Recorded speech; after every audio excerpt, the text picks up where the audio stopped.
Hey everyone, it's Neil Patel, and today I want to be covering more link building tactics. I know the last lesson in Content Marketing Unlocked, we talked about promotion and we skimmed over link building and we didn't go into it too in depth, and that's because I wanted to have a whole lesson on different link building tactics. Link building is super important because without links, what you'll find is you won't rank that highly on Google. So it is one of the key necessary things that you have to do if you want the best rankings. I've built links to many sites over the years. Here's some campaigns on neilpatel.com for some of my websites. As you can see, super effective, works, provide results, and if you keep doing it for years and years, you can really do extremely well. Quick case study for you, Credit Karma, nearly $1 billion in unaudited revenue in the calendar year of 2019, up 20% from the previous year. I wish I had more current numbers for them, but I don't. They're a very competitive vertical. Intuit acquired them for $7.1 billion in stock and cash, a bit of both. And when you look at Credit Karma, overall, their traffic continually is high. But what makes them super powerful is all those backlinks. Like, look at that, over 600,000 backlinks. And again, those backlinks come from a handful of referring domain names, 17,000, but it's been super effective, and that's what's producing the results. And if you want to know what backlink count you have, you can look at or go to neilpatel.com/backlinks and put in your URL, and you'll be able to see your backlinks. If you want to put in your traffic, just go to Ubersuggest, put in your URL, and you'll see your traffic over time. If you don't see it starting off, but you can always type in a competitor and see their data too, just like Credit Karma. Trust me, links are really important, and it is the key for long-term rankings. So what is link building? Link building is about acquiring new inbound links to a website from external websites. In essence, it's a way to build your brand, build your referring traffic. You're getting other websites to link to yours, which really boosts rankings, and it's what Google loves, and that's a huge part of the algorithm. So let's go over the link building process. And there's quite a few steps. In the link building process, you need to confirm keywords and URLs, conduct link analysis, identify sites to contact, then conduct outreach, follow up, of course, get your links published, and rinse and repeat the process. So where do you find link partners? Well, you can always go to neilpatel.com, put in your competitor URL, go to top pages, and then look at all their most popular pages and click on view all under backlinks. That'll show you all the people that are linking to that page to your competition. If you have something similar to them, similar type of content, or if you don't, you can always write it, create it, build it.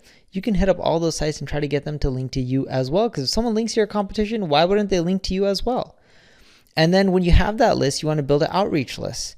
You can also use the backlinks report on neilpatel.com, put in any competitor URL or page, and you can see who's linking to it, create a list, and that'll help you build that list that you need. Then you want to, of course, look for the do follow links. See, if you look at that backlinks report, there's no follow and do follow. Do follow are the ones that pass juice, that help you with your rankings. No follow, they don't really help that much. So in the backlinks report, make sure you click on follow.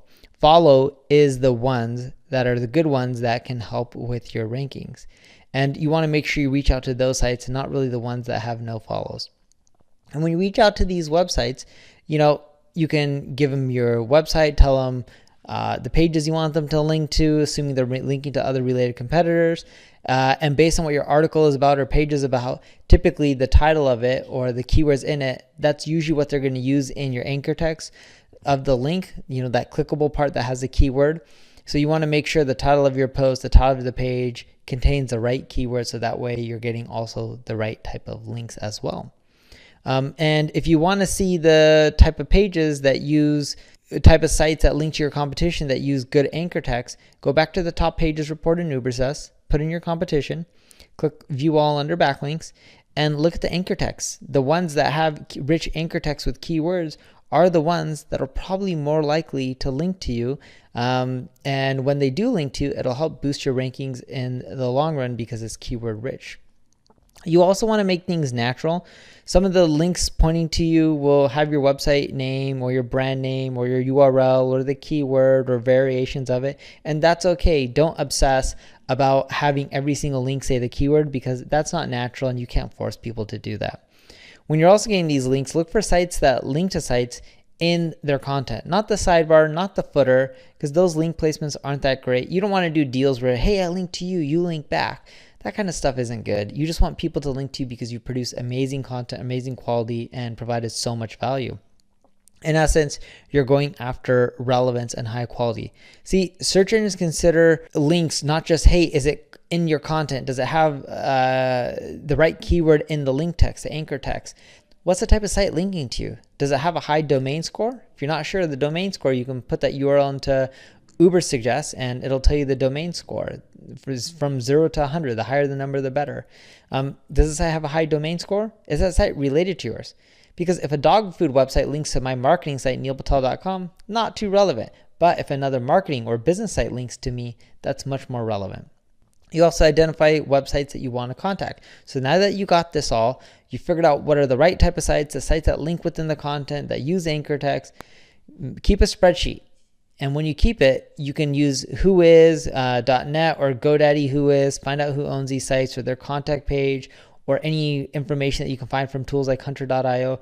Organize all this in a spreadsheet so that way you can do outreach and you can hit up those websites and you can send multiple emails and follow-ups and try to convince them to link to you. And that really comes down to the type of content you have. If you have shitty content, they're not really going to link to you that much. If you have great content, they're more likely to link to you.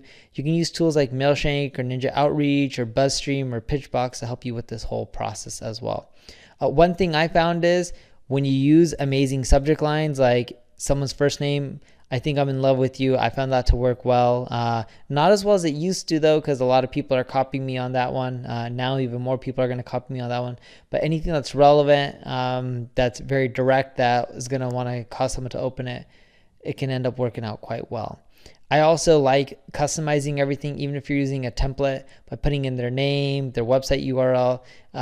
Here's one of the emails that I use that you can end up copying. And it works well because you're not telling them that you're in love with them, you're in love with their website. And you're not trying to be creepy, and then you're breaking down why they should link to you. And I found that this works out really well. You can set up Mailchimp, check it out. It's a really fun, easy to use app. We use it all the time. We love it. And the reason being is it allows you to scale up your link building process really quickly. So once you set up Mailchimp, if you want to set it up, just click the plus button on the bottom right. And then you're off to the races. Create your CSV file with the email column name, and then start doing the outreach and follow the steps. Define your email, define your name fields when you're uploading your CSV file, because it'll ask you which category, which side of or row or column is more so the names, which one is the email, and you just want to upload it correctly. And then once you do, you can plug in your template, and then once you plug in your template, it can quickly adjust everything based on the person's name, and then boom, it'll start sending out emails, and it starts sending them out in mass quantity. And it even starts following up with people if they don't open up the email or respond back. So when you're doing this process, make your emails relevant. Don't just blast out people in quantity. Quality really does matter. Roughly 5 to 10% of the people that you email should link to you, and don't pay for links. It's too risky. It's frowned upon. Don't break the rules. You can also use broken link building. Here's a template that I use. And you can just copy it. You can pause the video here and just copy it. Here's follow-up message templates that I use. I'm not going to go and bore you to death and read it line by line, but you can just follow it, pause the video here, capture it, and just make sure you use it. Or, of course, you can just go to neilpatel.com/training and click on Content Marketing Unlocked, Week 3, Video 2. Underneath there, you'll find the link building templates. You can just copy them, or as I mentioned, you can just pause the video and capture it line by line. Now, pages that you want to build links to. Pillar and cluster pages really help. Key landing pages, conversion pages, all this stuff really helps. You want to remember it's all about relevancy, relevancy, relevancy. If you have persuasive emails to relevant websites, you can get links, and you just do this over time, and you'll find that your links will just continually rise and grow over time, as well as your rankings too. Because in general, it takes a while to rank. You're not going to end up ranking right away. And as you can see from Moz is a marketing company, and they did research. It takes around 10 weeks to improve rankings once you start building links. So it takes a little time, and you need to be patient. And how long does it take time to do the work? Well, an agency can typically ramp up within 4 to 16 weeks. In-house link builder will take at least 4 weeks. Strategy concepts could take another 4 weeks. Link prospecting could take 4 to 12 weeks. link execution, somewhere around there as well, 2 to 4 weeks. In general, agency is going to be the quickest, but hey, if you're strapped for money or budget, you can end up doing a lot of it in-house. So action items for you: download their 18 link building outreach templates and download your technical outreach SOP. You can all find this at neilpatel.com/training. And if you have any questions, feel free to leave a comment, share the video, like it, tell other people about it. If you need help, you can always check out my ad agency, Neil Patel Digital, and make sure you build a diverse link portfolio. Thank you very much.